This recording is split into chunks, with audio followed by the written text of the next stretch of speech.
এত এত মানুষ অফিস যাওয়ার জন্য এই কঠোর পরিশ্রম করছে, আমি জানি না এই এত কঠোর পরিশ্রম করার পর অফিস গিয়ে কাজ করতে পারবে কি না। আমার গভর্নমেন্টের কাছে একটাই অনুরোধ, আপনারা যেটা করছেন আমাদের ভালোর জন্যই করছেন, তার জন্য আপনাদের অনেক কৃতজ্ঞতা আমাদের তরফ থেকে। কিন্তু এই সমস্যার জন্য তো আমরা দায়ী নয়। পাশের ব্রিজটা যদি এই 4 দিনের জন্য খুলে দেওয়া হতো, এই ব্রিজটা আমাদের জন্যই বানানো হয়েছে, মানুষ তো একটু সুবিধা পেত। তো সেটার ব্যাপারে যদি একটু ভেবে দেখতেন, আমার মনে হয় আমাদের মতো অনেক খেটে খাওয়া মানুষের উপকার হতো।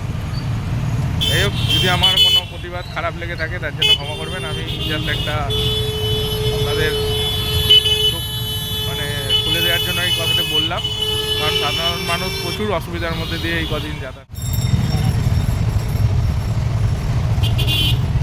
এত এত লোক অফিস যাওয়ার জন্য এই অবস্থা। আমার একটাই প্রশ্ন, যে গভর্নমেন্ট আমাদের জন্য এত কিছু করছে, তো ব্রিজটা এই পাশের ব্রিজটাও তো বানানো হয়েছে আমাদের জন্যই, তাই না?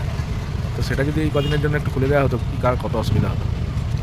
মানুষের এই অসহায় অবস্থা জন্য দায়িত্বভার কে নেবে?